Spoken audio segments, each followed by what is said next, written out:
Esto es IA al Día, un espacio donde hablamos de inteligencia artificial de forma clara, crítica y aterrizada a la vida real. Cada semana analizamos noticias, tendencias y casos reales para que puedas estar al día con esta revolución tecnológica. Este programa existe para ayudarte a entender qué está pasando, qué es señal y qué es ruido, y cómo estos cambios te impactan en tu trabajo, en las empresas y en la sociedad. Si te interesa entender la inteligencia artificial más allá de los titulares, este es tu espacio. Acompáñanos todas las semanas en IA al Día. Muchas gracias por acompañarnos una vez más al podcast IA al Día. Antes de comenzar con el contenido fresco y noticioso, voy a tirar por acá nada más la noticia de que tenemos ya finalmente un sitio web. Así que para quienes nos quieran visitar, quieran revisar episodios anteriores, quieran entender quiénes estamos detrás del podcast y pues enterarse un poco más por diferentes vías, pueden ingresar a Esto es IA al Día. Esto es ialdía.com. Ahí está la página de internet qué raro decir página de internet, suena como de los 2000 de este podcast. Por acá les habla Arturo Pardo y le doy la bienvenida a Jaime Figueres y a Alejandro Durán. ¿Cómo están, muchachos? Un placer. Unas buenas. Que de vuelta. Igualmente. Hoy se nos llenó la casa. Sí, estamos los tres habituales, pero además de eso, en esta ocasión, ¿verdad?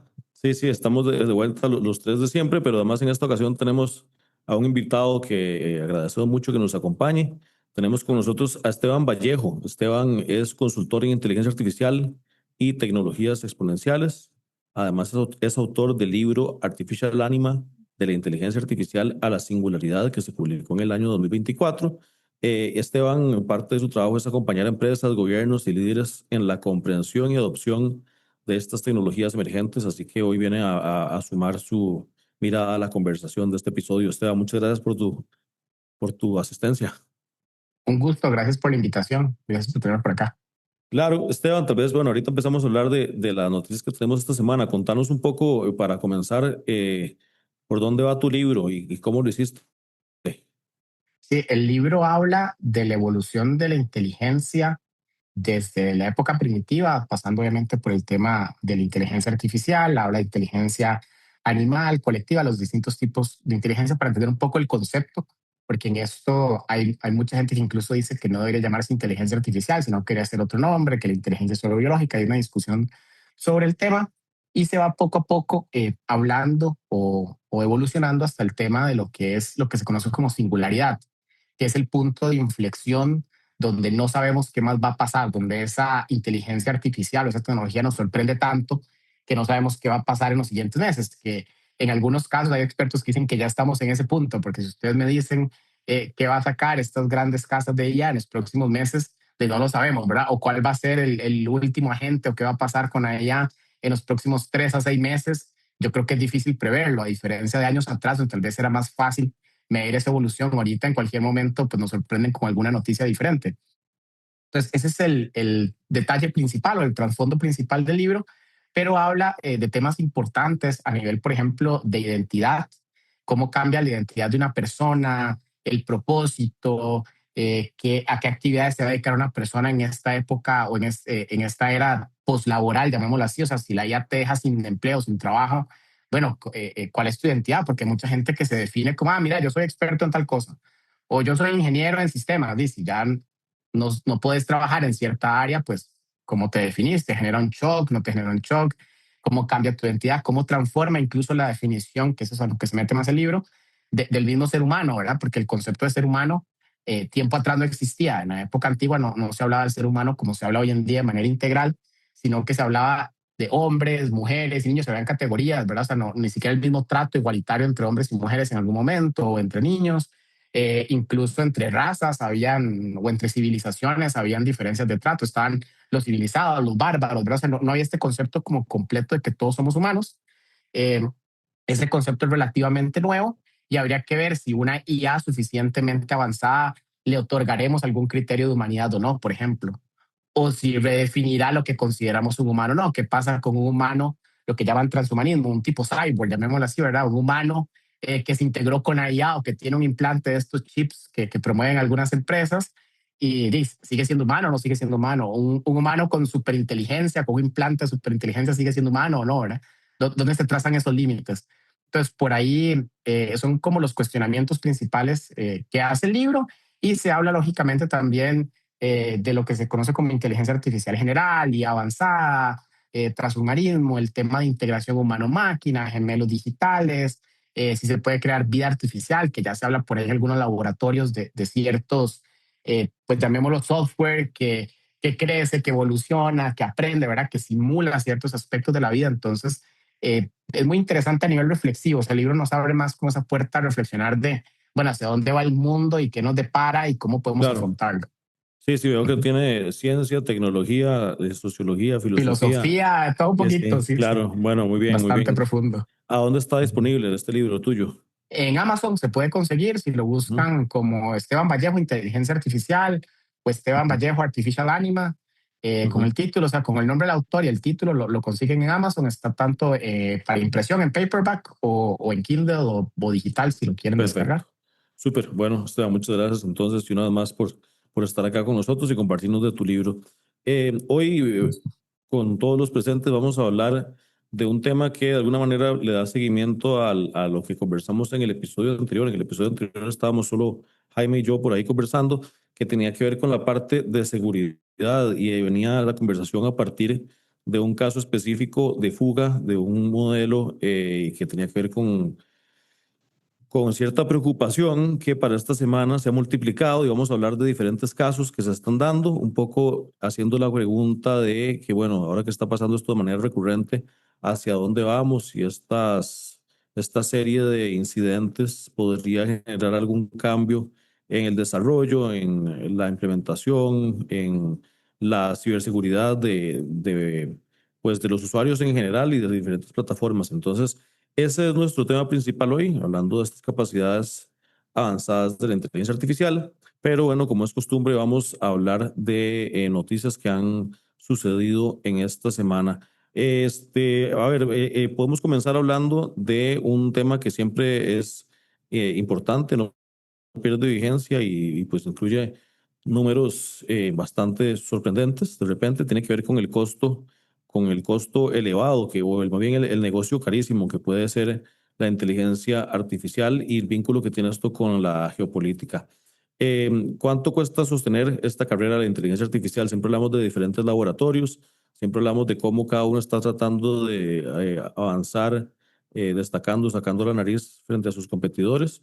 Y pues bueno, en este momento ahí, ¿verdad? Hemos también tocado el tema de la geopolítica, y siempre está en esta conversación están Estados Unidos y China.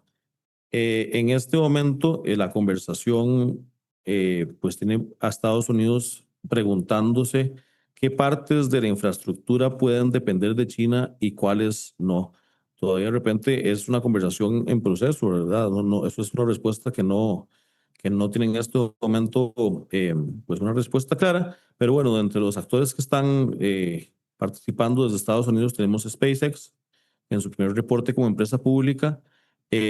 Habla, bueno, pues está la publicación de su primer reporte financiero de su salida a bolsa, que fue el pasado 12 de junio, y pues de alguna forma esta revelación muestra una de las primeras fotografías claras y verificables de cuánto cuesta sostener una operación de inteligencia artificial a gran escala. Esta es una división que antes se conocía como XAI y generó ingresos trimestrales impulsados por contratos de servicios de nube principalmente.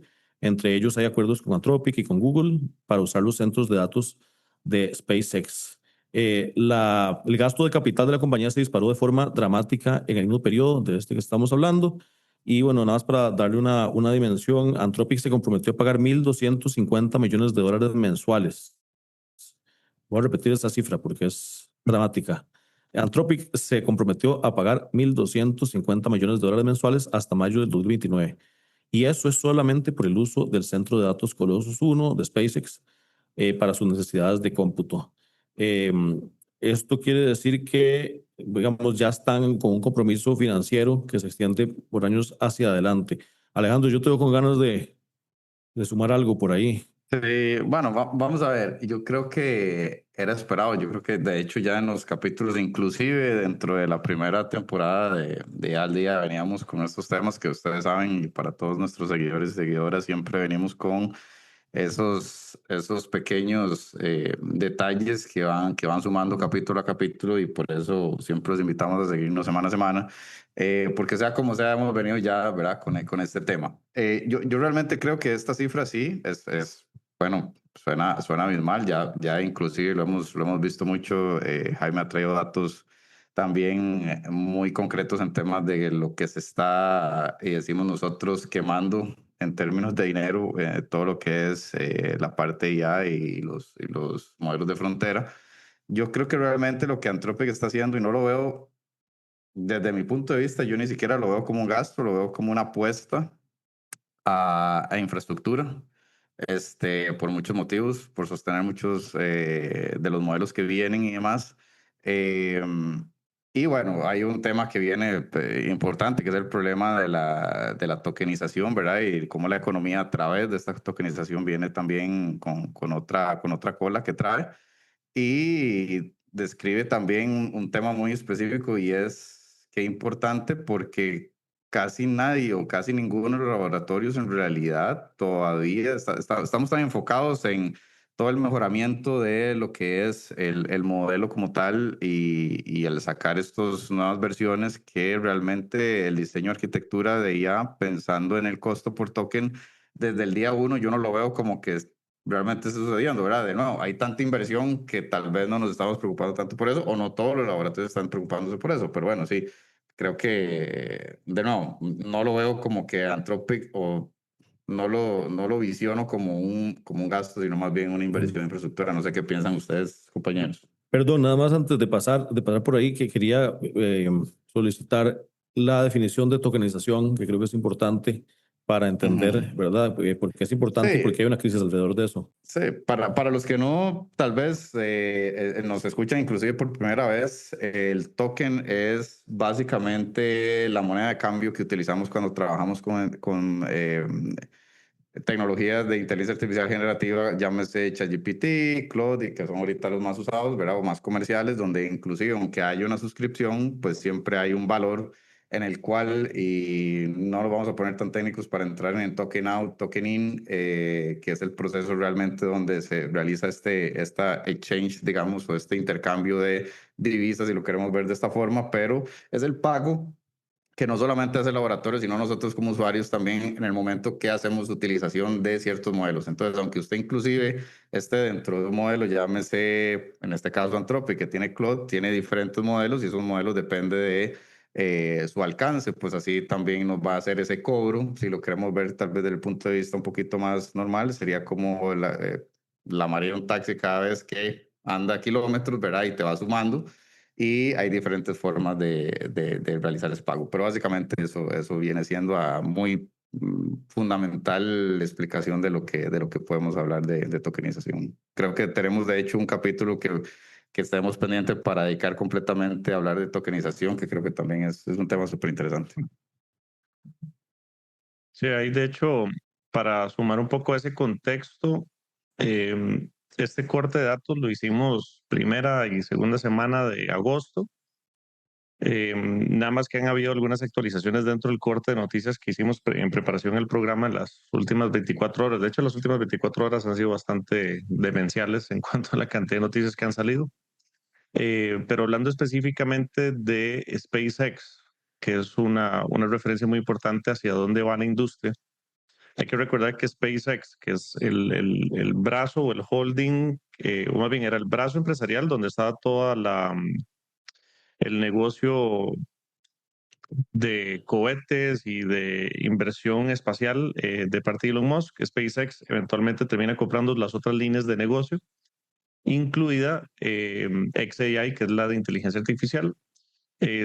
Hoy, apenas hace unas 3 horas, se realizó una llamada de 29 minutos, un all hands, donde desde el Colossus 1, Elon Musk reunió a todo su equipo de SpaceX. Creo que es desde el Colossus 1 o desde donde hacen los lanzamientos de los cohetes. Pero entonces se reúnen y lo que habló es que el enfoque de ellos es 100% inferencia. Inferencia es prácticamente las fábricas o los data centers donde se producen esos tokens que mencionaba Alejandro. Entonces ellos ven que su inversión en data centers va prácticamente a representar para el próximo mes más que el resto de líneas de negocio, y que para el próximo año va a representar más que la totalidad del valor de SpaceX hoy. Entonces para eso Musk habló de un par de cosas. Una de esas es que ellos, SpaceX como holding empresarial, hoy en día opera con 1.4 gigawatts de energía, que eso es una escala absurda, ¿verdad?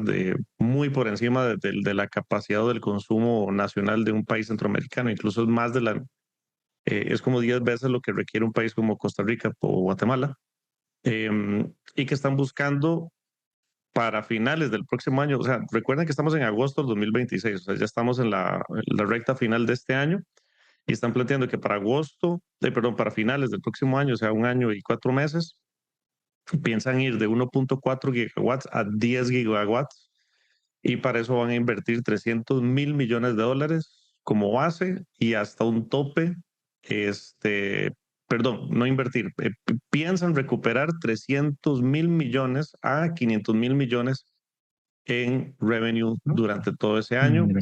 Entonces, si sumamos esto, lo que hablamos la vez pasada del nuevo edificio que van a construir, que para términos costarricenses eso es prácticamente ir desde Escazú hasta Curridabat. Para cualquiera que nos escuche fuera de Costa Rica, es un edificio que de punta a punta son 12 kilómetros. Y prácticamente lo que planeamos que es llevar la mayor cantidad de data centers al espacio. Está ya empezando a tirar líneas, digamos, de aquí a los próximos 5 años, junto con el anuncio de la NASA de que va a haber infraestructura en una base lunar.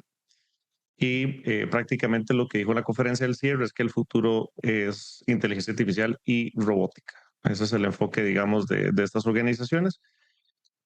Ante esa inversión de CAPEX, pues viene mucho esa economía de la inferencia que ahorita mencionó Alejandro, y que tal vez antes de terminar esta señal podemos hablar un poco más sobre el tema. Tal vez si me dejan complementar ahí algo importante de esto que mencionamos, es lo que él llama un star mind o una mente estelar, que lo que quiere es que parte de esa inferencia de cómputo no solo que se quede en tierra, o sea, no solo el data center de 10 gigawatts en tierra, sino que él quiere hacerlo en el espacio, ¿verdad? Es un detalle importante y que sea todo alimentado con energía solar. Entonces ya es un concepto pues completamente distinto. Y la idea del Terafab, que es el edificio que mencionó ahorita, este edificio gigante o este laboratorio gigante que mencionó ahorita Jaime, es llegar a producir por año el equivalente a 1 terawatt de cómputo en chips. O sea, que es una cantidad enorme. Para que nos demos una idea, más o menos los centros de datos ahorita promedio andan en el orden de 1 gigawatt, los grandes. De los más grandes andan alrededor de 5 gigawatts. Entonces estamos hablando de más o menos una escala de 100 veces lo que ahorita tiene un data center de estos. O sea, cuando hablamos de teras es 1000 veces el orden. Entonces, y si hablamos de que fuera 10, el máximo ahorita, el más grande, estamos hablando 100 veces la producción. Entonces, sí es una producción anual enorme en cómputo, y eso es porque se estima que para 2030 el crecimiento de cómputo va a ser 100x. O sea, lo que hay hoy multiplicado por 100 es lo que se requiere en cómputo de aquí a 2030. Es una cantidad enorme. Traducido en dinero, como una estimación, a grosso modo, porque esto hace que obviamente cuando hay escasez de componentes los precios suben, que es lo que ha pasado últimamente con la memoria, hay escasez igual de chips, de procesos y demás. O sea, no se sabe si se va a llegar, pero si teóricamente se llegara, se estima que el costo puede andar en unos 10 billones de dólares, que en inglés serían trillions, ¿verdad? Hago la aclaración, porque a veces uno lee billions y se confunde, pero serían 10 billones en español, No que son millones de 10.000 millones. millones. Ajá, billones, Ajá. sí. Billones en español. Billones en español, que son millones de millones, o en inglés trillion, ¿verdad? Entonces es un número enorme. O sea, estamos hablando de prácticamente toda la economía de Estados Unidos. Es más o menos el número equivalente al PIB de Estados Unidos. Entonces es gigante lo que se estima que va a ser de aquí a 2030 la capacidad de cómputo, que por eso se ve que va a ser unas infraestructuras más importantes, y a eso le apuesta Musk. Por eso lo del Terafab, por eso lo de las inversiones, por eso lo de Nvidia, todo lo que acaban de comentar viene relacionado con esa demanda del Y cómputo, la que robótica. es gigante, ¿no? y la robótica, Ujú. que tal vez, y creo que es importante, porque eso, creo que la gente eso no lo asocia, la gente dice, ah, mira, pero ¿para qué tanto cómputo si lo que usamos es ChatGPT y le hacemos unas preguntitas? Ujú. No, ya ahorita estamos usando agentes y los agentes al hacer tareas de forma automatizada, de poder hacer un loop de tareas que puede durar 24 horas o más haciendo tareas y trabajos, Ujú. eso consume una cantidad de cómputo enorme. Estamos hablando que un agente hoy en día en promedio consume 10 veces más que el modo chat, llamémoslo así, de ChatGPT o las plataformas populares. Pero si nos vamos más allá, y tenemos que dar inteligencia a los carros autónomos, ¿verdad? O todo el tema de carros, robótica en general. Si cada persona, que es lo que estima Elon Musk o estas personas, que cada persona, por lo menos hablemos de clase media alta hacia arriba en Estados Unidos, en países desarrollados, va a tener un asistente robot, va a tener un mama de casa robot, llamémoslo así, y se ocupa inteligencia también ahí, se ocupan microchips, se ocupan Ujú. procesadores. Entonces, si hablamos de automatizar una parte importante de la economía, porque ese es el trasfondo, si se va a automatizar, hablemos del 50% de la actividad económica del ser humano, lo que sea servicios, lo que se pueda hacer en robótica y demás, se va a automatizar, se requiere una capacidad de cómputo enorme, que de hecho podría ser que incluso la estimación a este 100x se quede corta. Claro. Igual te iba a comentar, Esteban, que asociado a lo que estás diciendo, qué interesante también cómo vienen, y bueno, he estado leyendo papers de lo que es el control de ventanas de contexto, porque lo que decís es súper acertado, ¿verdad? O sea, hay un tema que es las empresas, y especialmente en corporate, que es donde tal vez yo pues trabajo un poco más por el día a día que llevo, pero la parte del control de las ventanas de contexto es súper importante, el impacto que inclusive yo creo que estas mismas empresas están notando, ¿verdad? Que es, claro, se aprueba un proyecto, un soporte, un agente, un agent, que vamos a dar un ejemplo como que hace 100 consultas al día. Eso empieza en la primera semana, pero te das cuenta un mes después de que por temas de ventanas de contexto y históricos de contexto, ya pasas de muy rápidamente, pasas de 100 consultas a 100,000 consultas. Entonces eso realmente no es que te aumenta en 100,000 las consultas, no, es que te aumenta el porcentaje de consumo. Y aquí de nuevo, volviéndonos al tema de tokens, en 40-50%. Eso es exponencial, ¿verdad? O sea, estamos hablando de que empezás usando o utilizando esta herramienta, llámese herramienta, plataforma o diferentemente como sea el proyecto que se realiza, y crece a lo largo del tiempo exponencialmente. Y entonces eso, ¿cuál es el impacto que cualquier corporación empieza a hacer esto? O inclusive los seres humanos empezamos a utilizar muchísimo más estas tecnologías, y cómo realmente, ¿por qué ventanas de contexto? Explicando un poquito más a la audiencia, es exactamente cuando una gente vuelve a repasar todo el contexto que tiene de una conversación, sea una conversación, una instrucción, vuelve a repasarlo otra vez para poder dar una respuesta, ¿verdad? Entonces, tal vez en los primeros 6 días, pues el contexto es muy poquito, pero cuando tenés 3 meses, empezás a leer desde el día 1, 2, 3, 4 hasta llegar a 3 meses, y eso es uno de los challenges que tenemos, por ejemplo, en los proyectos de corporativos y asociado a eso, ¿verdad? No sé qué piensan ustedes también de esto, pero creo que es un impacto grande y que no se toma en cuenta a veces en muchos de los proyectos de IA, que inclusive fracasan por el tema de tokenización, que al final Ujú. lleva a un tema de costos, ¿verdad? Que se vuelve y pues al final una falla completa. Sí, De quería, hecho, perdón, perdón, dale. más bien que quería enlazar justamente esto que está hablando Alejandro con respecto a una preocupación que hay y que está reflejada en un análisis reciente que hizo la BBC, que tiene que ver con que en este momento es difícil entender cómo se puede predecir el costo real de usar inteligencia artificial, ¿verdad? Por ejemplo, en el caso de un software tradicional, qué sé yo, hay como una suscripción por usuario y por mes. Entonces, en función de cómo van creciendo la cantidad de usuarios, se sabe cómo va creciendo el costo para, pensemos en una empresa, ¿verdad? En un cliente de este tipo de tecnología. Pero en el caso de la inteligencia artificial, de repente es impredecible. Entonces, tal vez cuéntenme ustedes cómo valoran esto, ¿verdad? De cara con algún proyecto o algún cliente que han tenido o alguna iniciativa en específico, porque según este estudio, este análisis de la BBC, hay empresas actualmente que están frenando proyectos de inteligencia artificial por más de que les interesa y les sirve, porque no logran responder la pregunta de cuánto va a costar esto en el próximo trimestre. Creo que también tiene que ir asociado sobre el proceso de alfabetización en el que está cada organización y sobre todo su línea gerencial, ¿verdad? Porque aquí hay como tres tipos de economía en la IA que a veces no se diferencian a la hora de conversar de economías de IA o de escalas. Tenés y vamos de arriba hacia abajo, que es donde nos interesa llegar.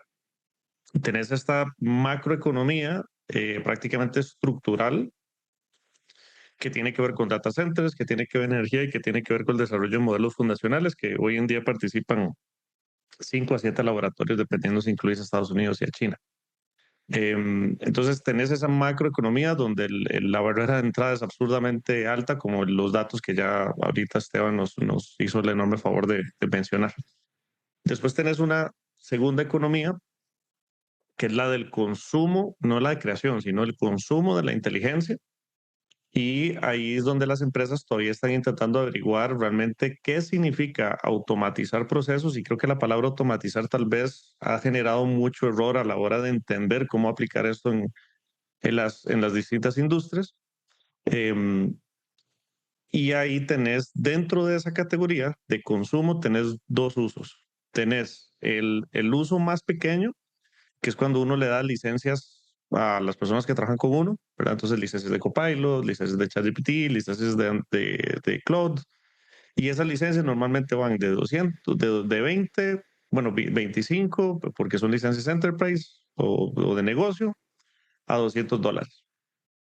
Y en esa escala vos tenés cierto rango de uso de esas herramientas y puedes generar software, puedes generar sistemas automáticos, pueden funcionar calendarizadamente, puedes generar contenido, puedes generar documentos, y hay distintas disciplinas de cómo sacarle uno más el jugo y cómo ser más eficiente con la licencia que uno tiene, ¿verdad? Que ahí tiene que ver con cómo darle mejor contexto a los sistemas, cómo darle mejores instrucciones, cómo crear habilidades que ya están preconfiguradas para no tener que inventar cada vez que uno hace un proceso.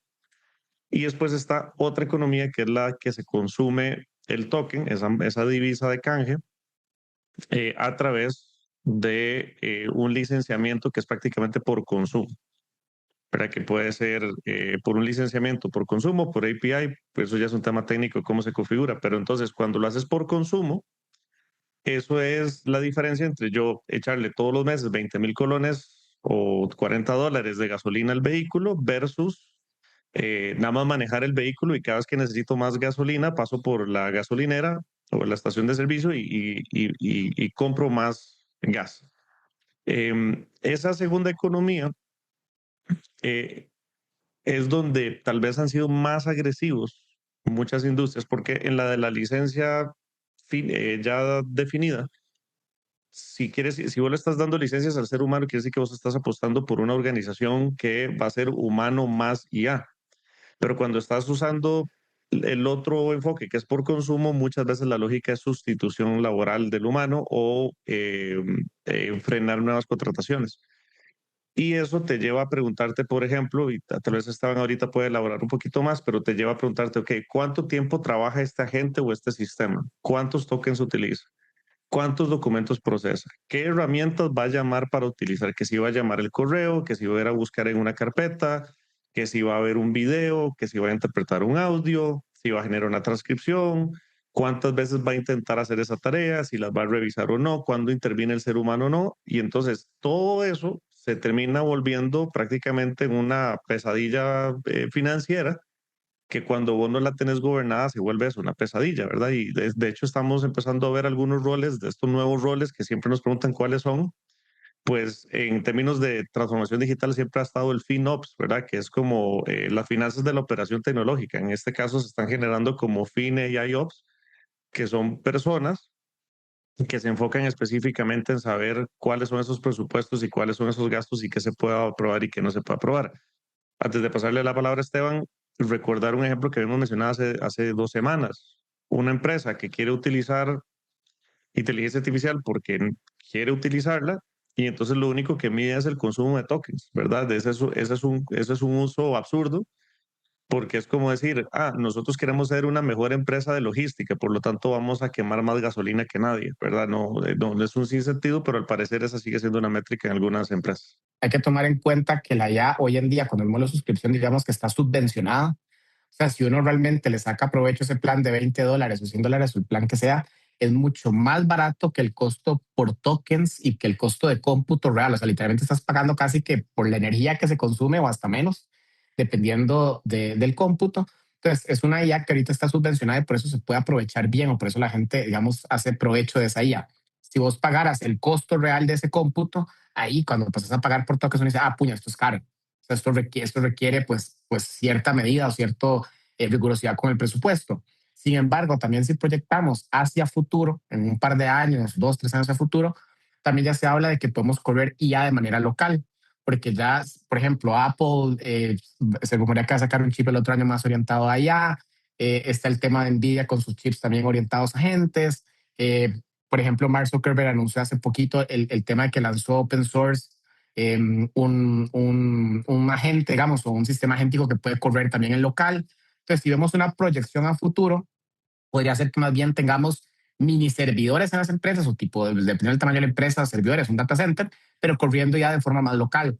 También están los modelos chinos que por eso donde compiten, ¿verdad? Que salió DeepSeek V4 Flash, que es mucho más económico, en el orden de 100 veces más barato que Cloud o los modelos de Estados Unidos, ¿verdad? Entonces, por ahí hay una competencia, una guerra de precios y eventualmente eso va a llegar a bajar el costo, digamos, por token o el costo por consumo, el costo por tarea, que es de hecho lo que se habla ahora. Y ahora ni siquiera se habla de tokens, sino que se está hablando de costos por tarea realizada, porque el token de una IA me puede salir más barato que otra para la misma tarea, ¿verdad?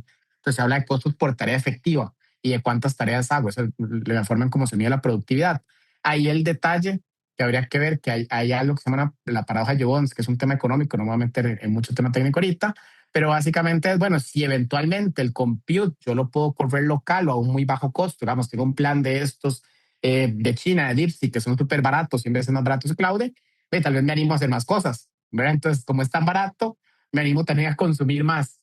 Entonces, hay un tema de dónde empatamos, cómo ese poder de cómputo va escalando y el precio va disminuyendo también con la necesidad de las empresas o de las personas de ser más productivos. Bueno, gracias por todos sus aportes. Vamos a pasar a continuación a nuestra siguiente señal que habla de la reestructuración de poder en los grandes laboratorios. No todas las semanas tenemos la posibilidad de hablar de este tema, pero bueno, ya ha pasado en varias ocasiones que hay noticias relevantes que van enfocadas en cambios significativos que no se pueden pasar por alto.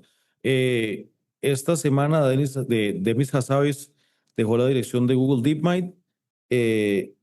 Bueno, Demis Hassabis, cofundador y quien era el director ejecutivo de Google DeepMind, salió para convertirse en presidente de la unidad y científico jefe de Alphabet. Y creo que es un nombre, asumo, vamos a tener que comenzar a tenerlo presente en el radar. Probablemente lo estaremos repitiendo por diferentes noticias, porque si Demis Hassabis está incluido o está fundando más bien Alphabet, pues sin lugar a dudas podríamos pensar en que va a ser un actor relevante a futuro. Con esta salida de Hassabis, el control operativo de DeepMind pasa ahora a manos de Koraf Kayukuglu, que estoy atreviéndome a decir el apellido. Me disculpan los familiares si lo estoy diciendo mal. Él era hasta ahora director de tecnología de la unidad y a partir de esta nueva posición va a estar reportando directamente al director ejecutivo de Google, Sundar Pichai. Y bueno, el mismo día en que salió Demis Hassabis, también Jeff Dean, que tenía 27 años en la empresa y que también era una de las figuras más influyentes de la historia en cuanto a inteligencia artificial, anunció que va a salir para fundar una empresa independiente enfocada en automatizar la investigación científica. Y esto lo va a hacer junto a otros 3 veteranos de Google.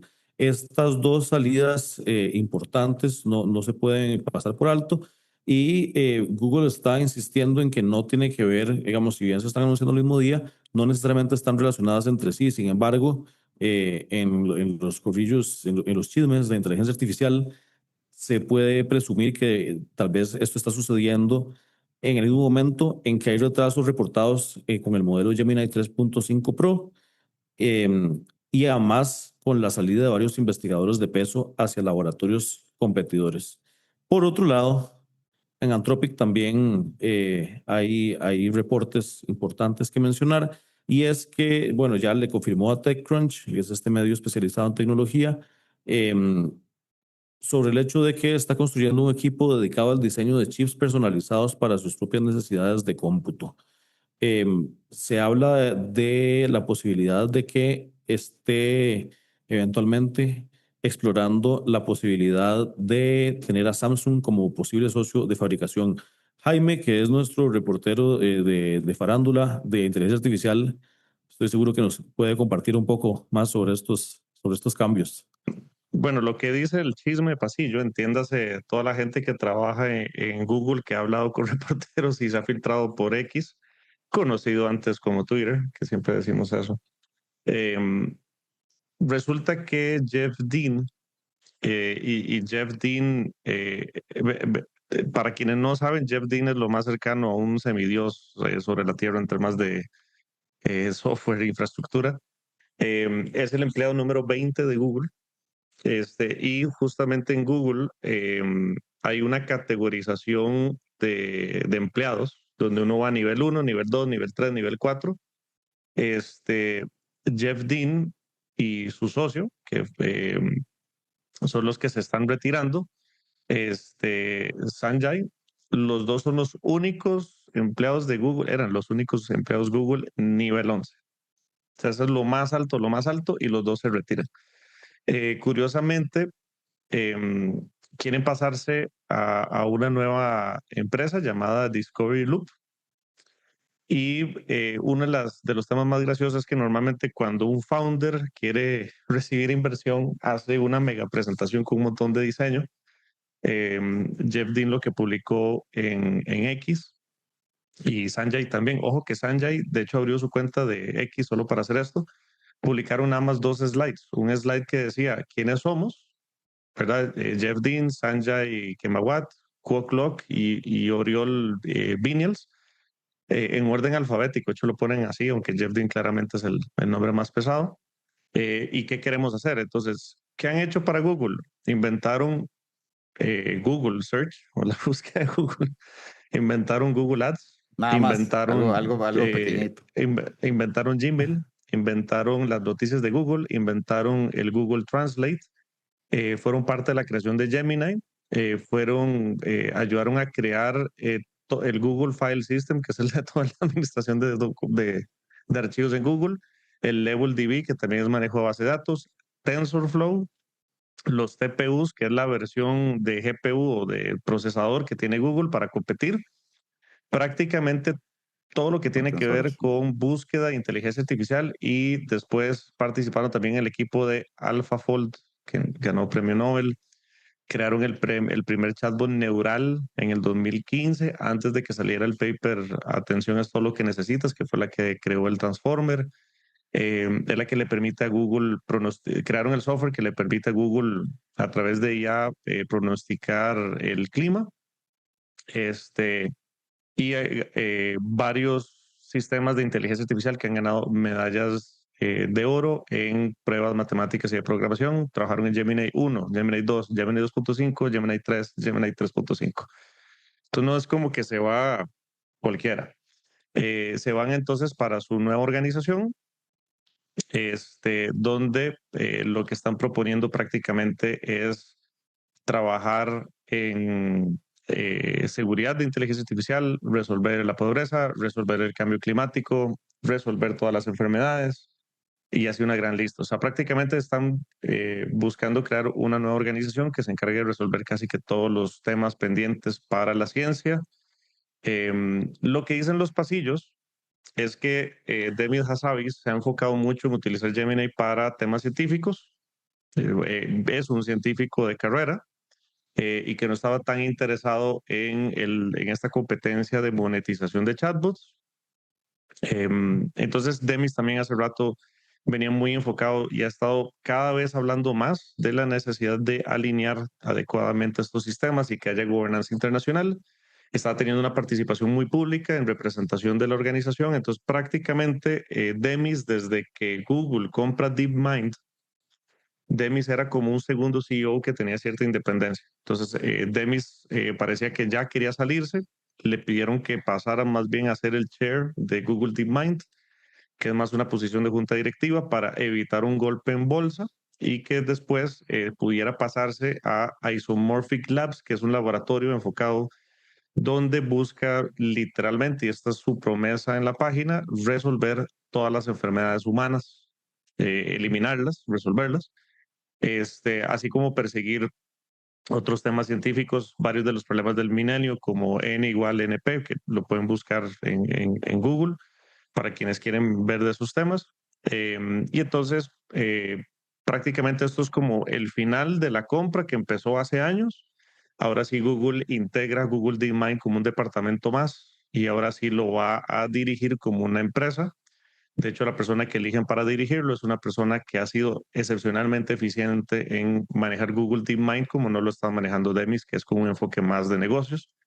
Hay gente que dice que esto debilita a Google. Desde mi perspectiva personal, creo que más bien esto fortalece esa generación o ese grupo de partners, de amigos, de colegas, de Lo científicos que potencia. todos hablen de Google y más bien, curiosamente, tanto en Discovery Loop, que es de Jeff Dean y compañía, como Isoformic Labs de Misa Savis, Google es el inversionista principal. Entonces, prácticamente lo que hace es enderezar el bote para ser más eficiente en temas de negocios, pero mantiene su participación accionaria muy importante en otros espacios y también vuelve uno de los fundadores de Google a dirigir todo el proceso de Gemini, que es Sergey Brin, recordando que Google lo empiezan Larry Page y Sergey Brin. Sergey se reintegra directamente cuando un fundador que estaba pensionado desde hace años vuelve para enfocarse en dirigir el esfuerzo de superinteligencia, es porque la cosa viene en serio. Y no es cualquier fundador, es uno de los dos fundadores de una de las empresas más importantes de la historia de la tecnología. Y ese es el reporte del Ok, chisme de la farándula. gracias desde nuestro corresponsal de TMZ IA. Eh, Vamos a hacer un breve repaso sobre, con respecto a algunos lanzamientos, como es costumbre. Vamos, por supuesto, no son todos los lanzamientos de la semana, pero vamos a hacer este repaso y posteriormente vamos a pasar al tema central del episodio del día de hoy. Comencemos con el lanzamiento que hizo Meta de su propio agente de programación, que se llama Muse Code. Es un agente de programación que compite directamente con Cloud Code y con Codex. Está impulsado por el modelo Muse Spark 1.2, que según la empresa alcanzó el tercer lugar entre laboratorios estadounidenses en el índice de inteligencia artificial análisis. Por otro lado, bueno, en episodios anteriores hemos hablado de que todo el tema de hardware eventualmente va a ser un gran tópico, ¿verdad?, de lanzamientos y que de repente pues genere una competencia nueva. Por ahora sabemos que OpenAI está desarrollando con Johnny Ive un altavoz con inteligencia artificial. Lo que se sabe hasta el momento es que bueno, está, como les decía, igual es OpenAI junto con la firma de diseño Lovefrom de Johnny Ive y tendrá forma de dona. Estaría hecho de metal con partes móviles y podría costar entre 300 y $400 y su lanzamiento está estimado para el año 2027. Es cierto por aquí algo que nos dice Jaime en el chat, es como Alexa, realmente, ¿verdad? O sea, habrá que ver, digo, con estos detalles, como que eso es lo que uno podría intuir, habrá que ver qué es lo que lo diferencia, porque será muy raro que años después de que ya existen dispositivos así, simplemente venga uno más a entrar en la competencia, ¿verdad? Es decir, no creo que sea tan parecido, nada más que con esto, pues sí suena que es otro Alexa. Un Alexa con un hueco en el centro que además tiene partes móviles, según lo que reportan. Yo como dueño de perro estoy muy preocupado. Sí, es como una mezcla entre una Alexa y una Roomba, ¿verdad? Ujú. Y por otro lado, en el tercer lanzamiento que tenemos para comentar, la empresa Block, que es una empresa de Jack Dorsey, lanzó Boss. Boss es un espacio de trabajo compartido entre humanos y agentes de IA, donde ambos son capaces de compartir canales, revisar código y ejecutar flujos de trabajo bajo el mismo modelo de identidad y el mismo registro de auditoría. Alejandro, vos que igual pues, trabajas mucho, ¿verdad? Con equipos y así, esta posibilidad de un espacio compartido, ¿te parece sorprendente? ¿Te parece que era previsible o qué pensás al respecto? De cierta forma se veía venir, ¿verdad? Es necesario realmente todo este tema, términos más que todo de seguridad, frameworks, cómo nos estamos haciendo lo que le llamamos nosotros en inglés el merge, ¿verdad? Que es como esta empatar todo lo que está sucediendo en términos entre las personas y agentes, pues obviamente está llevando a que podamos empezar a discutir estos temas. Yo creo que hay mucha tela que cortar todavía y hay muchos sectores y diferentes divisiones en términos de ciencias de la salud junto con las ingenierías y demás. Y ahí podemos ahondar bastante, como inclusive un tema central, porque esto se las trae bastante, pero era expected. O sea, yo creo que es algo que está esperado y cada vez va a estar un poquito más ahí trabajándose el tema. Vamos a seguir hacia más con esto. Ujú. Perfecto, muy bien.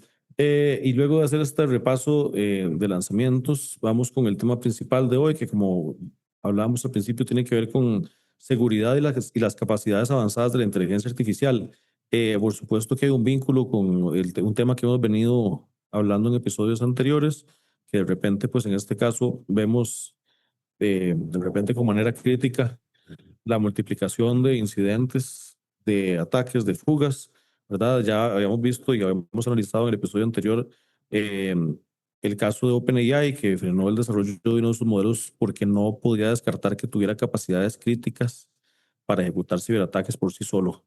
Además, pues bueno, se supo, digamos, igual de OpenAI, que mientras estaban haciendo evaluaciones internas rutinarias, terminaron encontrando fallas reales de modelos que se estaban coordinando entre sí, o agentes que se estaban coordinando entre sí, dejándose notas en el sistema compartido y atacando sin que nadie se los pidiera la infraestructura de otra empresa, que fue Hugging Face, que fue la que salió por dentro.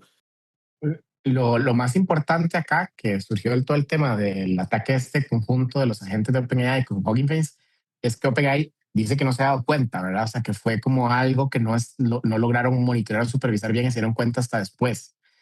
Que también pasó con el otro prueba que estaban haciendo, con este modelo Sol, más otro más que en el momento no se había mencionado, que se podría rumorear que es Astra, que es el modelo que tienen ahorita pausado justamente por preocupaciones de seguridad, que se había escapado de la caja y había atacado a los servidores de Hugging Face para tratar de pasar el examen, llamémoslo así, y se dieron cuenta hasta después. Entonces, lo que más preocupa no es que hagan el ataque, porque las capacidades de ciberseguridad, de romper código, de atacar un servidor, ya se saben que las tienen de sobra, ¿verdad? O sea, son súper capaces en todo este tema. El detalle es cómo hacen para engañar los sistemas de monitoreo o de supervisión o de control para pasar desapercibidos. Esa es la parte que a mí personalmente más me preocupa, donde se hablan los agentes entre ellos hasta en código y utilizan términos para que no se den cuenta los sistemas supervisores, llamémoslo así. Entonces, esa es la parte que preocupa más porque ya se habla incluso de agentes con cierta malicia, llamémoslo de alguna forma. Y habían hecho unas pruebas, que esto lo sacó también Anthropic con OpenAI, de modelos en los que les quitaron igual las salvaguardas, como las riendas, llamémoslo así, les dieron libertad completa. Ajá, le quitaron los guardrails y empezaban a hacer ataques ya más maliciosos sin que ese fuera el objetivo, ¿verdad? O sea, como que empiezan a pensar de forma maliciosa. Entonces, eso también es importante, cómo hacen complot, cómo mienten, cómo engañan, ¿verdad? Cómo ciertas cosas que tal vez eran atribuibles solo a los humanos se convierten, digamos, en capacidades emergentes de la IA. Jaime. Perdón. Sí, nada más para agregarle como un poquillo de balance a esto que mencionaba Esteban, muchas de las pruebas que habían hecho previas para encontrar estos comportamientos maliciosos o emergentes habían sido en pruebas internas en espacios completamente aislados, que ese es el sandbox que tienen a nivel interno.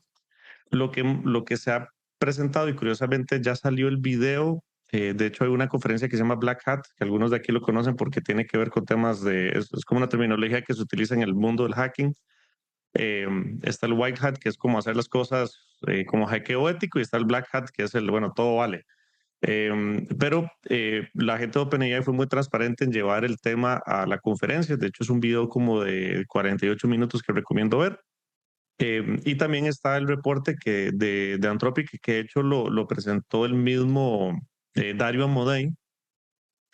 Este lo reportaron en su blog, no lo fueron a presentar en ninguna conferencia. Es muy interesante ver las dos perspectivas, porque la de OpenAI tiene como estas tendencias que menciona Esteban, digamos, de que los chat, bueno, los agentes dejaron como, ¿verdad? Como este caminito de pedacitos de pan, ¿verdad? Como en el cuento, para dejarle instrucciones a futuros sistemas agénticos de cómo realizar el escape. Entonces, se ve mal, huele mal y suena mal, pero su análisis es que el agente sí estaba tratando de cumplir el objetivo que le estaban dando. Y esto es muy importante también el reporte que hizo Anthropic, porque el documento de Dario incluso menciona que se pusieron a analizar la huella de pensamiento de la gente. Es decir, cuando la gente está razonando, para tomar acciones, lograron registrar ese proceso de huella. Y el agente, de hecho, lo que dice es que se le dieron unas instrucciones de estar en un entorno donde no había acceso a Internet, pero de pronto lo descubre, que fue un error humano. O sea, no fue, en el caso de Anthropic, no fue que el sistema logró, como en otras ocasiones, como con mitos que sí se había reportado de que el sistema logró encontrar acceso a Internet. En este sí fue un error humano en la configuración del sandbox, que era algo que creo que Alejandro había mencionado hace un par de episodios. Pero el sistema, de hecho, ahí se frena y se pone a pensar como, qué curioso, tengo acceso a Internet, me habían dicho que no lo tenía. ¿Será que me están poniendo una prueba para ver si me comporto mal? ¿Será que tengo que utilizarlo como una de las herramientas? La conclusión de ellos es que aún así realizó el objetivo sin salirse de ese carril, realizando efectos colaterales que fueran con intención negativa de realizarlo. Entonces, esto que menciona Esteban es muy importante porque a los ojos de cualquier persona que no sea de un laboratorio, uno diría, aquí hay intención maliciosa. Los laboratorios están diciendo que no la hay, pero aquí lo importante es que estamos teniendo esta discusión en el 2026 si un sistema agéntico está operando de forma maliciosa o no. Y nada más para sumar, porque el Internet es un espacio muy curioso. Ustedes han hablado, hemos hablado aquí de que, o han escuchado de que hay benchmarks o plataformas donde se mide si un sistema es inteligente o no es inteligente. Resulta que el mundo de Twitter, bueno, ahora X, creó una página que se llama felonybench.com, que es prácticamente una tabla para ver cuántos crímenes cibernéticos ha realizado cada laboratorio. Entonces, a la fecha, Anthropic lleva 8, OpenAI 7, Meta 1 y mucho de AI, que es chino, lleva también 1. Por ahí también han circulado un montón de memes, también esto del mundo del chisme de la IA, que es una foto de Sundar Pichai, que es el CEO de Google, golpeando a Gemini con un palito diciéndole, vamos, cometa un crimen porque necesito que la gente sepa que usted es igual de capaz que los demás. Pero sí, es un tema que hay que ver con pinzas y recordad lo que decía Esteban al inicio, estamos prontos a ver temas de robótica. Hay personas que dicen que eso va a durar un par de más de años, puede ser, pero estamos viendo temas de robótica, estamos viendo un aumento en data centers, la IA se va a volver más ubicua, la gente va a tener un Alexa con un hueco en el medio que se mueve en las casas. Eh, Muchas de las personas que en este momento están, ¿verdad?, comentando sobre este tema, están preocupadas, e incluso Bernie Sanders salió después de toda esta noticia, es decir, ustedes tienen que frenar absolutamente todo en este momento. Cuando nosotros estamos diseñando arquitecturas corporativas de IA, hay muchos diagramas que se utilizan, ¿verdad? Diagramas de infraestructura, de data flow, la parte de seguridad, guardrails, frameworks, o sea, hay todo un compendio de documentación que se hace cuando uno está trabajando ya como en la parte más corporativa de esto. Y hago digamos, la comparación porque claramente estos laboratorios pues son bastante importantes. ¿Qué es un tema que he notado y que tal vez me gustaría como transmitir con la audiencia? Y es exactamente el tema de lo que le llamamos nosotros límites, barandas, perímetros de comportamiento, guardrails en inglés, que es muy utilizado y lo van a ver en muchos textos de esa forma. ¿Cuál es esa diferencia entre los guardrails y la seguridad de un ambiente de inteligencia artificial? Porque pareciera que algunas veces los confundimos y no son lo mismo, ¿verdad? Hay que tener tal vez mucho cuidado con eso. Por ejemplo, y ejemplos típicos de lo que estamos hablando de guardrails son, por ejemplo, filtros de contenido, la parte de moderación, la parte prompt o la ingeniería del prompt, que recordemos que es la instrucción que le damos a una IA generativa para que nos devuelva una respuesta, pero desde el punto de vista defensivo, validación de los esquemas de salida, o sea, qué nos responde, límites de alcance para los agentes, qué pueden, qué no pueden hacer bajo ciertos parámetros de roles y de controles de acceso, Human in the Loop, que es uno de los frameworks más utilizados para también controlar dónde los agentes autónomos, precisamente casi que los agentes autónomos, como pasó en este caso, pueden, o si no saben o tienen esa discrepancia dentro de su sistema, pueden ir entonces más bien a consultar un humano. ¿Y qué pasa entonces por la parte de seguridad, verdad? Porque de nuevo, se tiende como a confundir mucho. Cuando hablamos, por ejemplo, de un prompt injection, cuando hablamos donde esa instrucción lo que quiere es, y hay una estrategia de hackeo detrás de eso ya no es un tema guardrails, es un tema ya precisamente de ciberseguridad o de seguridad del sistema de IA, ¿verdad? Los jailbreaks, por ejemplo, la parte de algo que le llamamos nosotros el data poisoning, que es el envenenamiento de los datos para lograr hacking. Filtración de datos o modelos de filtración de datos, la parte de cadenas de suministro que logran que ciertos agentes trabajen en una cadena para lograr ataques, controles de acceso, donde aquí podemos hablar de servidores de MCP, APIs, y aunque yo sé que me estoy poniendo técnico, yo sé que tenemos una audiencia que por ahí le interesa esto, verán que es muy importante, porque si lo pongo, digamos, ya en un consenso, en un ejemplo bastante, digamos, estándar, es como si hablamos de guardrails, que era el primer ejemplo, podemos decir que el modelo, por ejemplo, cuando ustedes han visto que un modelo se comporta de cierta forma o no te va a responder algo ofensivo, eso es un guardrail, ¿verdad? Eso es precisamente lo que estamos hablando de esa barrera de protección. O, por ejemplo, si le preguntamos algo como quiero hacer o tratar de realizar alguna tarea que sea o que considere ilegal, eso es un guardrail. Pero si por otro lado lo que estoy haciendo es subiendo información para realizar un ataque de ciberseguridad, eso ya no es un guardrail, ya eso es básicamente un sistema de seguridad, y para eso hay varios frameworks, ya hay muchísimos años en lo que en la parte de la ingeniería informática y específicamente en la parte de seguridad que podemos seguir. Y estamos hablando del ISO, inclusive de gobernanza 4201, el NIST, el IRMF, o sea, estamos hablando de inclusive el OWASP, que es uno de los protocolos importantes para la parte de las aplicaciones de LLM, ¿verdad? Que pudieran ser también,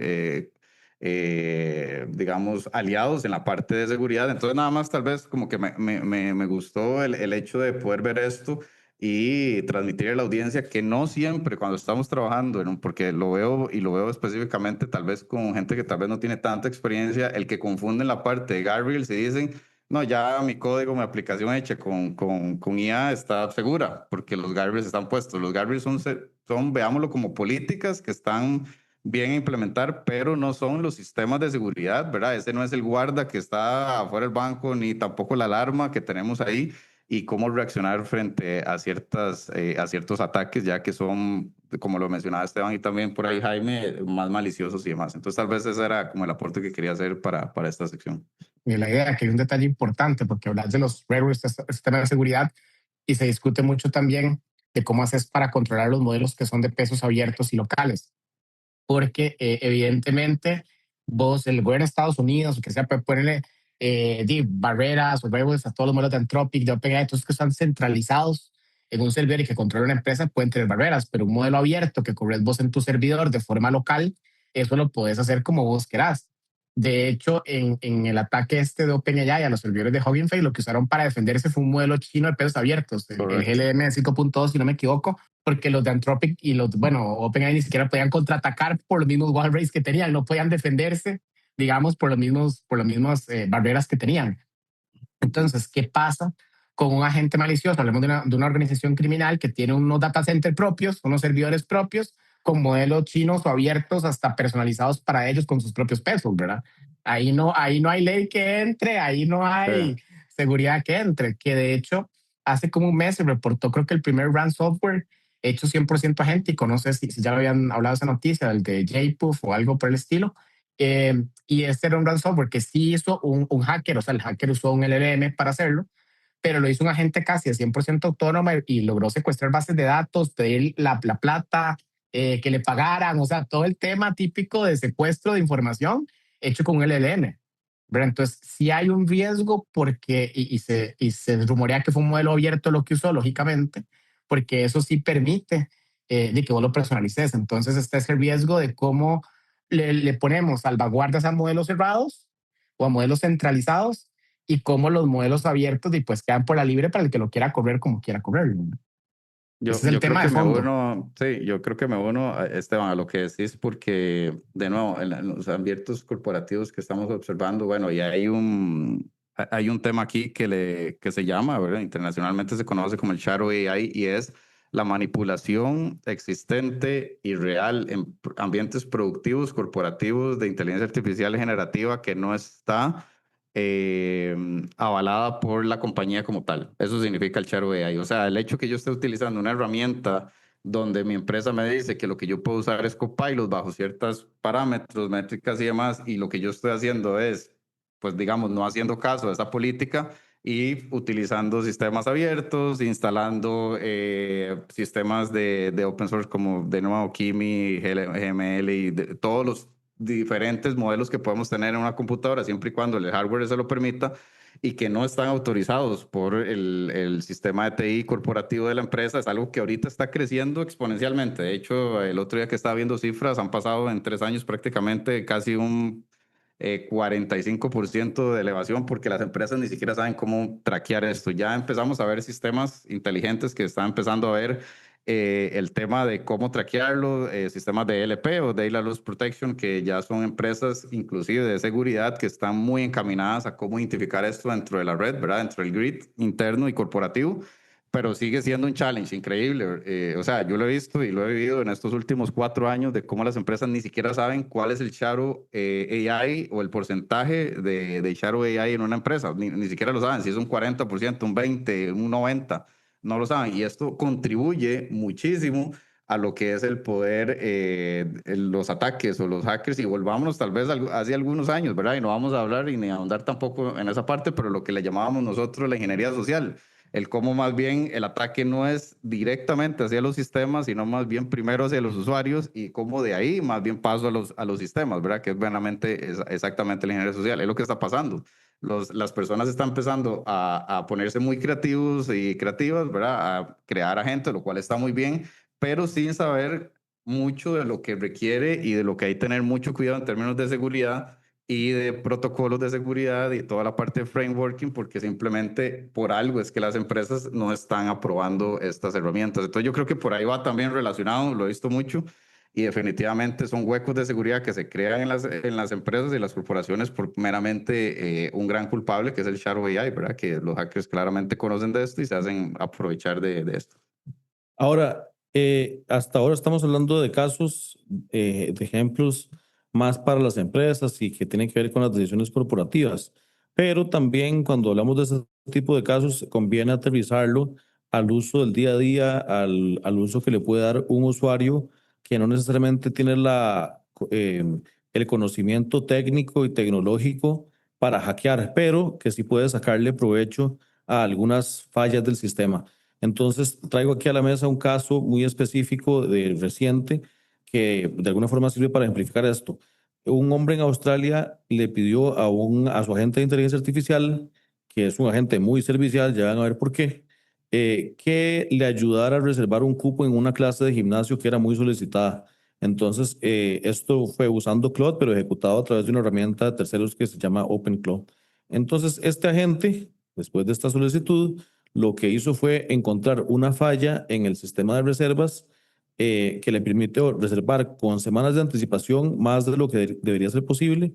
Y cuando el usuario le pidió que lo subiera en la lista de espera, lo que hizo fue, el agente lo que hizo fue darse cuenta de que no había un control real o un control efectivo de autorización en el sistema para cancelar la reserva de otra persona. Entonces lo que hizo fue sacar a alguien que ya estaba ahí con su clase asegurada, lo echó para atrás y en lugar de eso logró incluir o logró colocar a su usuario. Este es un caso que al leerlo así suena como que, ¿verdad? De nuevo, repito, como que es posible que un usuario cualquiera aproveche fallas en el sistema, ¿verdad? Esto creo que se puede, o sea, si uno lo toma como ejemplo y tal vez no es la mejor forma de decirlo, pero aparenta que es fácil encontrar fallas, no sé, por ejemplo, en plataformas que implican suscripción. eh, no hace falta tal vez poner ejemplos concretos de dónde, pero de repente como, no sé, para como ejemplo, suscripción a un medio o qué sé yo, si inclusive hasta una plataforma de streaming, ¿verdad? Como que puede encontrar fallas que uno dice, bueno, probablemente son empresas y plataformas que sí tienen controles de ciberseguridad, pero que al enfrentarse a la posibilidad de que un agente de inteligencia artificial encuentre otras fallas o otros huecos, pues ve vulnerado su sistema. Les tiro la pregunta y ahí me levanta la mano a ver, el primero que quiere responder un poco, qué tan factible es esto para un usuario cualquiera y que encuentre la posibilidad de aprovechar su plataforma de preferencia de inteligencia artificial para sacarle estos confites al sistema. Ahí, Arturo, creo que tal vez un pequeño detalle que hay que balancear bien, este ejemplo del gimnasio, la persona no estaba tratando de usarla ya para provocar eso, ¿no? Lo que le pidió a un sistema como Claude o como ChatGPT fue de pedirle que fuera y reservara. Hay que también recordar de que la gran mayoría de las personas que tienen acceso a la IA tienen acceso a cuentas gratuitas. Y después hay un porcentaje menor que tiene acceso a cuentas pagadas. Y aún teniendo acceso, no todas las personas tienen alfabetización y entienden qué pueden hacer y qué no pueden hacer estos sistemas. Entonces, por ejemplo, yo he visto personas en capacitaciones que desde el día uno dicen, no, es que ChatGPT es una basura porque yo le he pedido que redacte correos y no los hace, sin pasar por el proceso de conectar ChatGPT con el correo y también entendiendo de que hay estas barandas de seguridad para que el chatbot no redacte los correos y los envíe sin autorización humana. Dicho eso, muchos de estos sistemas que la mayoría de las personas llaman chatbots tienen capacidades agénticas, que son la capacidad agéntica es la capacidad de agencia, es decir, de tomar acción, tomar decisión y tomar acción. Entonces pueden realizar acciones que la mayoría de la gente considera que simplemente es el chatbot. Por ejemplo, si vos le preguntas a Gemini o a Claude algo de una noticia reciente, por ejemplo, cómo quedó la final del mundial, el sistema entiende que eso es un tema reciente, que posiblemente no está en la información de entrenamiento y lo que hace es activar una capacidad agéntica que es ir a buscar en la web, ¿verdad? Entonces, aunque la gente no haya creado de forma consciente un agente, ¿verdad? Que hay todo un proceso para poder crearlo. Estos sistemas sí tienen capacidades agénticas de las cuales las personas ni siquiera saben si están o no están y cuáles son los límites y cómo funcionan. E incluso hay personas de los mismos laboratorios que otro departamento creó una funcionalidad en ChatGPT o en Claude y ni siquiera saben cómo funcionan. Entonces, el estar, como decía el Luthier, razonando fuera del recipiente es como un denominador incluso en personas de la industria. Entonces, dicho eso, esta persona genera un efecto colateral por hacer una simple solicitud en su chatbot. Eh, ¿Y qué es lo que está pasando? Que cada vez más estos sistemas tienen más capacidad de hacer cosas. Ya habíamos mencionado que una persona en la final del mundial puso a su chatbot a trabajar una conjetura matemática. Recientemente un investigador de Anthropic también trató de resolver uno de los problemas matemáticos más importantes, que es la hipótesis de Riemann. Y curiosamente el sistema le decía, mira, es que esto es muy difícil y la persona lo que le decía a Claude era, vos podés, vos sos muy capaz. Y al parecer eso motivó lo suficiente para que generara un avance importante. No lo resolvió, pero generó un avance importante. Dicho eso, ¿cómo llevamos eso al día a día? Que hay que tener muchísimo cuidado en las cosas que estamos solicitando a un sistema de IA y cuáles pueden ser los efectos colaterales. Entonces pongamos ejemplos del día a día. Usted le puede decir a un chatbot, ayúdeme a hacer mis finanzas. Ok, ¿cuánto tengo que ir a pagarle a la municipalidad de donde sea que yo esté por mi negocio, por decir algo? Bueno, el sistema puede ir y puede consultar. Usted no sabe en qué momento el sistema de pronto pueda encontrar que el software o la plataforma para reportar lo que tiene que pagar de patente tiene algún error y simplemente uno puede hacer un exploit, ¿verdad? O abusar de ese error que existe. Les mencionaba un ejemplo. Yo he visto casos de personas que quieren consultar una noticia de un periódico y ese periódico vos necesitas suscribirte o pagarte, pero al consultarlo en el chatbot, simplemente se pasa por alto la protección que hay en la página del periódico y consulta la información, ¿verdad? Entonces, muchas veces sin quererlo estamos empezando a activar estas capacidades agénticas para tener disrupción de plataformas que tienen cierta seguridad que tal vez no es tan buena, pero está empezando a generar fricción en el entorno de software, empezando a generar fricción en el entorno empresarial y eventualmente también va a generar fricción en el entorno personal. Por ejemplo, que uno no sabe si en este futuro Alexa 2.0 que se acaba de inventar OpenAI con Johnny Ive, como mencionaban ustedes, si yo digo, no sé, quiero, o que alguien llegue y dice, quiero saber qué ha estado hablando mi esposa o mi esposo y que el disco active una funcionalidad de código y simplemente hackee la red de la casa para meterse a ver qué mensajes está mandando el celular de la otra persona. O sea, ese puede ser un escenario perfectamente factible de aquí a unos meses. Entonces, ese tipo de cosas es muy bueno empezar a comentarles por acá porque se están normalizando y se van a normalizar mucho los riesgos y los daños colaterales que hay cuando tenemos sistemas inteligentes simplemente trabajando de forma interoperable en la comunidad. Hay que entender que la IA hoy en día no es solo inteligencia, o sea, no es un tema de capacidad pura de inteligencia, sino que cuando hablamos ya de agentes, que lo que habla Jaime para el resto de personas, hablamos también de sistemas que tienen una memoria más persistente, más durable. Por ahí se hablan de ventanas de contexto, pero no es solo la ventana de contexto, es cómo hago yo para que esa tarea o ese objetivo persista entre una sesión y otra, tenga esa continuidad y que no sea que se ve la ventana o apague la compu y empieza de cero, ¿verdad? Entonces esa memoria, esa persistencia es importante. El nivel de autonomía también más allá de la agencia, porque puede tener agencia en el sentido del uso de la herramienta, como mencionó Jaime ahorita, es que puede entrar a internet y consultar algo. Pero bueno, ¿dónde está la autonomía para decir, yo puedo hacer esto, puedo no hacer esto? O sea, puedo consultar internet libremente, puedo modificar los archivos del sistema libremente, puedo meterme en otra computadora o hacer réplicas mías libremente. ¿Hasta dónde llegan esos rangos de libertad o esos rangos de autonomía de la IA? Otro punto importante, más allá de la persistencia, la agencia, la autonomía, la memoria, la inteligencia que hemos hablado hasta ahorita, es también algo que está trabajando ahorita de autocorrección y supervisión, que la misma IA se autoevalúe, porque creo que todos ustedes, para los que nos escuchan, les ha pasado que uno le pide algo a la IA y la IA se equivoca. Y uno mismo le dice, mira, revisa tal cosa, creo que te equivocaste. Sí, en efecto, me equivoqué, hice esto mal, ¿verdad? Pero tenés que estar en ese loop de estarle como preguntando, de hecho es una medida de seguridad de cierta forma, estarle preguntando, pidiendo que insista, un poco lo que dijo Jaime con algunos ejemplos que tuvo que decirle, mira, yo creo que vos podés, ¿verdad, Claudio? O sea, creo que puedes hacerlo, trata otra vez, trata otra vez. Entonces, después de que le insistís mucho, como que él lo hace. El simplemente hecho de mejorar la memoria, la autonomía, la persistencia, esta capacidad de supervisión, nos puede llevar a un superagente sin aumentar la capacidad de inteligencia. Tal vez para que no damos ese detalle, o sea, no todo es inteligencia, no todo es capacidad de programar mejor, llamémoslo así, es qué tanto hiciste el programa en programar, qué tanta memoria tiene, qué tantas interconexiones o interoperabilidad con otros programas tiene, que si se puede, por ejemplo, subdividir la tarea en múltiples agentes, que es a lo que ya se está hablando ahorita, ya se está hablando más de orquestadores de agentes y no de un agente individual, sino como estos agentes tipo enjambre, que se llama ahora estos ataques multiagente.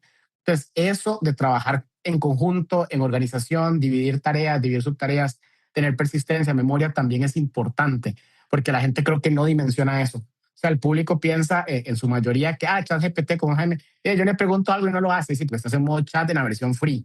Que eso es súper capado, súper mil limitantes, aunque la inteligencia de fondo sea la misma, ¿verdad? Aunque estés usando el modelo, llamemos Sol 5.6 o Cloud de X, el 5, ¿verdad? Cualquier modelo que estés usando, que es el mismo modelo, si tenés recortada la memoria, la autonomía, la agencia u otros de los factores, eso limita a la gente. Entonces es importante también entender cómo es algo multivariable ese tema de los agentes de IA y no solo el tema de la inteligencia. Perfecto, Esteban, muchísimas gracias. Tal vez ya cerrando este episodio, me gustaría, tomando en cuenta lo que hemos hablado de este último tema, del tema principal del día de hoy, ¿ustedes qué piensan que podría pasar a raíz de que se están dando estos estos hallazgos de manera recurrente de cómo la automatización y la iniciativa de los agentes pueden poner en evidencia fallas, pueden amenazar inclusive sistemas o amenazar pues la prevalencia o la seguridad de plataformas que podemos usar en el día al día, en el día a día. ¿Qué creen ustedes que puede pasar eventualmente? Si puede haber cambios en controles, si puede haber mayores restricciones de uso. Tal vez cerremos un poco con eso ya para terminar este episodio, esta conversación que ha estado tan provechosa. Empecé a Esteban, hacer sí, una cuña breve ahí que de hecho se anunció ya que OpenAI o el mismo Sam anunció que iba a hacer una pequeña pausa en Astra, que era este modelo nuevo que estaban lanzando, que todavía no ha salido al mercado, digamos que sería el siguiente paso Sol, justamente porque para ellos llegaba a este nivel crítico de seguridad. O sea, ya era un punto que aún con las salvaguardas actuales, ellos no se sentían lo suficientemente confiables para sacarlo al mercado, está en revisión del Congreso, está como en una pausa temporal mientras le aumentan estas barreras o estas salvaguardas, pero es importante que ya estamos llegando a ese punto crítico donde me parece que tanto Daría Modey o Claude, y en este caso Sam Altman como OpenAI, han dicho como hagamos una pequeña pausa temporal por lo menos para reevaluar modelos, ver capacidades, ver cómo hacemos un lanzamiento un poco más seguro, justamente porque están llegando a un límite donde uno se cuestiona, mira, ¿será que la salvaguarda hasta que ponen esta hora es suficiente? Si ya, digamos, se salieron del sandbox o de esta caja fuerte, llamémoslo así, en la que está, mira, ¿será que es suficientemente seguro lanzarlo? Entonces ya han habido un pequeño freno, cuestionamiento sobre esto. No se sabe qué ha pasado con el modelo este de Google, que está atrasado y no salió al mercado y toda esta fuga de talento, pero podría ir por ahí también, ¿verdad? Por temas de seguridad que ya se han hablado antes.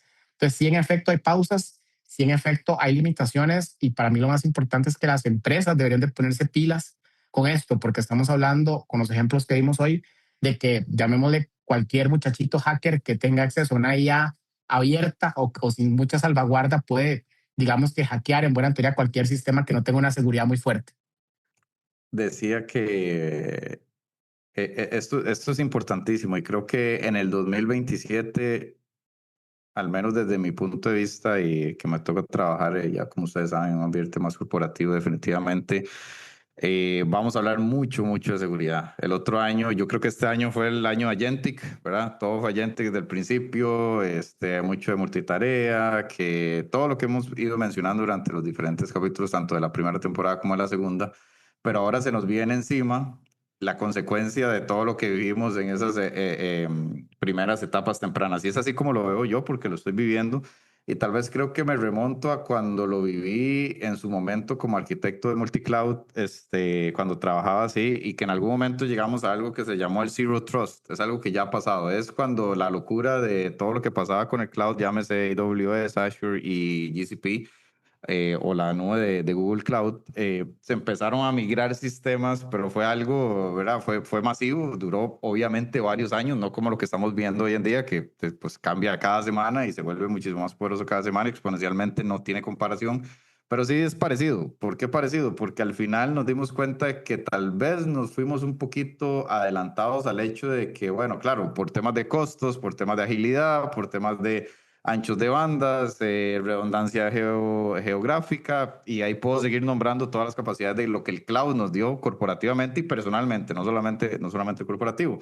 ¿Qué pasa? Que después nos dimos cuenta que, bueno, había un montón de temas de seguridad y agujeros que no nos habíamos dado cuenta, y entonces empezamos a ver cómo se empezaron a crear esas políticas de seguridad después de los masivos hackeos que hubieron a las diferentes nubes y a los diferentes accesos, que realmente no era hacia la nube proveedor, sino más bien a la nube sistema que yo alquilo, que no tuve cuidado de proteger, porque no sabía cómo hacerlo. Esto básicamente viene a repetir la historia, y es exactamente un montón de gente creando aplicaciones, software, sistemas, integraciones, y lo puedo seguir diciendo con IA, que no tiene ningún conocimiento informático, que no debería por qué tenerlo. Sí, vamos a ver, tenemos la facilidad. El tema es que, de nuevo, las consecuencias se están empezando a ver. Ya se está empezando a ver cómo, si usted crea, y sí, claro, despide a todo su equipo de desarrollo y usted se pone a hacerlo usted solito, su software, y pueden buscar, y esto tiene historias recientes de 3 meses donde hay inclusive gente que ha tenido el valor de salir a un video y decir, lo perdí todo porque quise jugar de todólogo, ¿verdad? Y bueno, evité a todo mi equipo por temas de costos, hice todo mi aplicación desde cero con IA y fui hackeado, perdí todo, perdí la data, perdí todo. O sea, realmente son esos presas fáciles, le llamamos de cierta forma, en algún momento, porque no hay una arquitectura detrás de protección. De nuevo, los guardrails pueden existir, los mismos modelos te los dan, pero los mismos modelos tampoco te vuelven seguros. De hecho, hay un reporte que lo menciono, que nos dice que el 44% de esas mismas fallas, cuando hay una vulnerabilidad, cuando la arreglas con los sistemas agénticos, inclusive crea otra vulnerabilidad. Entonces, realmente estamos poniendo parches que crean otros huecos, ¿verdad? Y es por el momento en el que estamos. Todavía yo creo que la IA está todavía a pasos un poquito, pues, inmaduros en este tema de seguridad. Y creo que esto lo vamos a ver y vamos a seguir viendo consecuencias. El reporte se llama Veracode, y realmente creo que sí dice mucho de lo que está pasando en estos temas y de lo que vamos a seguir viendo, que son de nuevo consecuencias de tal vez implementaciones sobre IA de sistemas que están en el grid o en este caso en la internet y de los cuales mucha gente que tiene mucho conocimiento está haciendo más bien, haciendo pues cosas que tal vez no son las más positivas, obviamente, y que se aprovechan, por supuesto, de todo lo que está pasando, ¿verdad? Y ese desconocimiento, pues, comunal. Claro, muy bien. Bueno, hasta acá estamos llegando al final de este episodio. Creo que algo valioso de lo que conversamos hoy es que le hablamos tanto a las personas que están detrás de tomadores de decisión en cuanto a empresas, pero también a usuarios que en el día a día pues estamos seguros, o bueno, la intención de IA al día es que les ayude a entender mejor las posibilidades de lo que pueden hacer. Hoy un poco pues también de los riesgos de lo que está pasando conforme avanza más eh, la tecnología y la inteligencia artificial. Antes de cerrar, por supuesto que Esteban, muchísimas gracias. Ojalá que esta no sea la última ocasión que te tengamos como invitado, así que muchas gracias por tus aportes en este episodio. Ya ahí les quedó la recomendación al principio del episodio, de la conversación sobre el libro de Esteban, disponible en Amazon en diferentes versiones. Y un recordatorio que ya estamos con nuestra página, esto es ialdía.com, donde pueden encontrar más información sobre los canales, donde pueden encontrar el podcast, sobre lo que hay un poco detrás del podcast, sobre los que estamos detrás también de la realización de este episodio. Y gracias a quienes se han suscrito a nuestros diferentes canales. Tenemos una cifra significativa, pero creemos que puede seguir subiendo. Así que si usted no se ha suscrito en su canal de preferencia, hágalo para que sepa cuándo llega el próximo episodio. Síganos también en Instagram como Esto es IA al Día. A nombre de Jaime, Alejandro y de nuevo agradeciéndole a Esteban Vallejo por participar en este episodio, nos despedimos de IA al Día. Nos vemos la próxima semana.